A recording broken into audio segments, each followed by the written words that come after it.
दोस्तों, टेक महिंद्रा ने अपने क्वार्टर 4 के नंबर डिस्क्लोज कर दिए हैं। तो चलिए देखते हैं कि क्वार्टर 4 के नंबर कैसे आए हैं। उससे पहले आपको बता देता हूं कि कंपनी ने 36 रुपीज पर शेयर का डिविडेंड अनाउंस किया है और फाइनेंशियल ईयर 2026 में टोटल 51 रुपीज का डिविडेंड अनाउंस हुआ है, जो हाईएस्ट एवर है किसी भी एक फाइनेंशियल ईयर में। तो कंपनी के नंबर देख लेते हैं कि कंपनी के नंबर कैसे आए हैं। सबसे पहले मैं बात करता हूं कंपनी के रिवेन्यू की। उससे पहले मैं आपको बता देता हूं कि जो कंपनी के नंबर हैं वो मिलियंस में हैं, लेकिन मैं आपको करोड़ में बताऊंगा। तो लास्ट क्वार्टर में जो कंपनी का जो रिवेन्यू रहा है वो 14,393 करोड़ रहा है और लास्ट ईयर में 13,384 करोड़ रहा है और इस क्वार्टर में कंपनी ने 15,076 करोड़ का रिवेन्यू जनरेट किया है। अगर मैं कंपैरिजन करूं ईयर ऑन ईयर बेसिस पे तो कंपनी ने रिवेन्यू में लगभग 13% की ग्रोथ दिखाई है और मैं कंपैरिजन करूं लास्ट क्वार्टर के कंपैरिजन में तो कंपनी ने लगभग 5% की रिवेन्यू में ग्रोथ दिखाई है। तो अब हम बात कर लेते हैं कंपनी के एक्सपेंस की। तो लास्ट क्वार्टर में जो कंपनी का एक्सपेंस रहा है वो 12,594 करोड़ का रहा है और लास्ट ईयर 12,091 करोड़ का खर्च रहा है। अगर मैं बात करूं करंट क्वार्टर की तो कंपनी ने 13,080 करोड़ का खर्च किया है। अगर मैं बात करूं कि लास्ट क्वार्टर और लास्ट ईयर के कंपैरिजन में कंपनी के जो खर्चे हैं वो कंट्रोल में रहते दिखाई दे रहे हैं। अगर मैं बात करूं कंपनी के रिवेन्यू की तो कंपनी का जो करंट रिवेन्यू है वो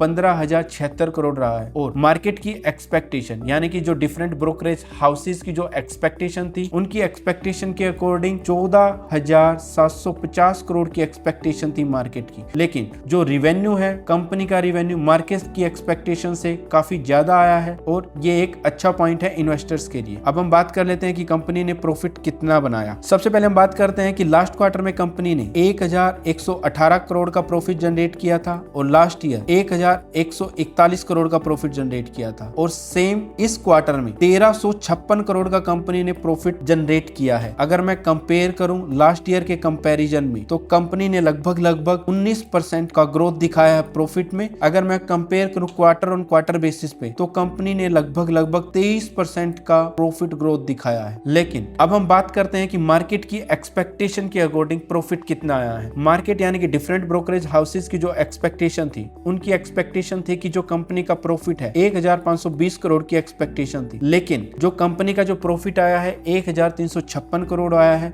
जो मार्केट की एक्सपेक्टेशन को बीट नहीं कर पाया। अब हम बात करते हैं कि कंपनी ने लास्ट क्वार्टर का जो प्रॉफिट है वो कम क्यों हुआ था। आप देख सकते हैं कि यहाँ पे एक एक्सेप्शनल आइटम है जिसमें कंपनी को लॉस हुआ था। 272 करोड़ का लास्ट क्वार्टर में कंपनी को लॉस हुआ था, जिसकी वजह से कंपनी का जो प्रॉफिट है वो लास्ट क्वार्टर में डाउन चला गया था। अब हम बात कर लेते हैं कंपनी की प्रॉफिट मार्जिन की। अगर मैं बात करूं तो कंपनी का जो लास्ट ईयर का जो प्रॉफिट मार्जिन है वो लगभग 8.5% रहा है और लास्ट क्वार्टर का जो प्रॉफिट मार्जिन है वो 7.76 के आसपास रहा है। अगर मैं बात करूं कंपनी का जो करंट क्वार्टर का जो प्रॉफिट मार्जिन है वो 8.99% रहा है। ईयर ऑन ईयर बेसिस पे जो कंपनी का जो प्रॉफिट मार्जिन है वो इंक्रीज होता दिखाई दे रहा है। अगर मैं बात करूं क्वार्टर ऑन क्वार्टर बेसिस पे भी कंपनी का जो प्रॉफिट मार्जिन है वो इंक्रीज होता हुआ दिखाई दे रहा है, अगर एक्सेप्शनल आइटम में कंपनीज को लॉस ना होता तो। अब हम बात कर लेते हैं कंपनीज के अर्निंग पर शेयर की। तो लास्ट ईयर जो कंपनी का अर्निंग पर शेयर था 13.17 था। अगर मैं बात करूं लास्ट क्वार्टर की तो 12.66 था और अभी मैं बात करूं करंट क्वार्टर की तो 15.27 का इंप्रूवमेंट देखने को मिल रहा है। तो कंटिन्यूअसली कंपनी का जो अर्निंग पर शेयर है वो ईयर ऑन ईयर बेसिस पे भी इंक्रीज होता दिखाई दे रहा है। अगर कंपनी का एक्सेप्शनल आइटम में लॉस ना होता तो कंपनी का अर्निंग पर शेयर भी बढ़ता हुआ दिखाई दे रहा है। लेकिन अब हम बात कर लेते हैं कि जो कंपनी का जो प्रॉफिट है, रिवेन्यू जो था कंपनी का मार्केट की एक्सपेक्टेशन से ज्यादा आया,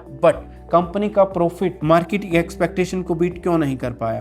तो आप देख रहे होंगे कि जो कंपनी की जो अदर इनकम है यानी कंपनी को लास्ट ईयर 172 करोड़ का लॉस हुआ था और लास्ट क्वार्टर में 21 करोड़ का लॉस हुआ था। अगर मैं बात करूं करंट क्वार्टर की तो कंपनी को 204 लगभग 204 करोड़ का जो लॉस हुआ था, उसकी वजह से जो कंपनी का प्रॉफिट है वो डाउन हुआ और मार्केट की एक्सपेक्टेशन को बीट नहीं कर पाया। लेकिन अगर मैं बात करूं कंपनी के ओवरऑल रिजल्ट की तो कंपनी का ओवरऑल रिजल्ट बहुत ही शानदार रहा है। कंपनी ने 51 रुपीज का एक फाइनेंशियल ईयर में हाईएस्ट एवर डिविडेंड अनाउंस किया है। तो ओवरऑल रिजल्ट काफी अच्छा आया है। अगर आपको ये वीडियो अच्छा लगा तो लाइक करें और सब्सक्राइब करना ना भूलें। बेल आइकन को भी प्रेस करें ताकि नेक्स्ट रिजल्ट का नोटिफिकेशन आपको जल्दी से जल्दी मिले। Thank you.